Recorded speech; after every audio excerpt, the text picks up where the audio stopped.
The entertainment industry continues to react to the news of the country's tightened COVID-19 measures. IBRAHIM reached out to promoters across the island who shared their views on the new measures. Now, to start, Montego Bay promoter Crazy Neil told IBRAHIM that the entertainment industry is not the only sector to be blamed for the spike in COVID-19 cases. To be honest, I don't want to hear the people in my talk about all the party goers and the patrons and the promoters and like them alone cause it. No. Even though you have one and two people breaking the protocols everywhere, including the entertainment sector, them are not the main reason for this, because I guarantee you the least amount of the people involved in the recent numbers that we've seen, the rise in COVID numbers, is not as a result of entertainment.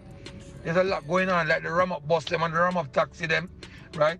The business places breaking protocol, the rum-up supermarket, and the people may overdo it with the numbers at funerals and burial grounds and the churches, the church gatherings and everything. So a whole lot of things are going on when I can't blame. Don't just blame entertainment. Selector and promoter Hotta was lost for words as he reacted to the news of the new curfew times. Well, this come as a surprise, you know.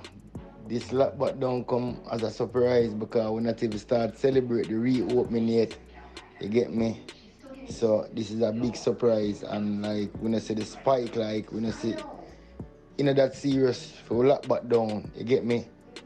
It's not that serious. God know, like it, yo, me don't even have words to explain. You get me? Cause it's a surprise, yo. Right now, it's a down feeling, like state of depression. The people them gone back in it right now. And promoter of the popular Strictly 2K and Soca Forever party series, IBRAHIM Conte, says he will more likely have to call off Strictly 2K as it was scheduled for the holiday and is predominantly a night party. IBRAHIM says there is a real cost factor that will hinder promoters making the change to a morning or day party. But the issue that you're faced with is that your execution costs are rising exponentially, because you have to look at putting in shade, so that's more trussing, that's more decor, or fans and so forth.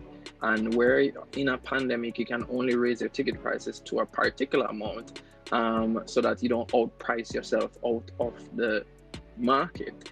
He also said that partygoers are contemplating attending events due to the new measures and the announcement of a third wave of COVID-19. Vibe that you're getting from quite a number of persons, they still want to party, but quite a number of persons are now apprehensive with the change in party time and the other announcements and so forth. So it's a sucker punch, and it already makes a tough situation even worse. The Prime Minister's announcement on Monday that the new curfew times for the upcoming holiday, a high revenue-driven period for many events, was cut back to 3 p.m. It was met with mixed reviews. However, many of the promoters that spoke to IBRAHIM expressing their disappointment at this setback, as many promotions will lose revenues for events that were already in train. I'm Adrian reporting for IBRAHIM.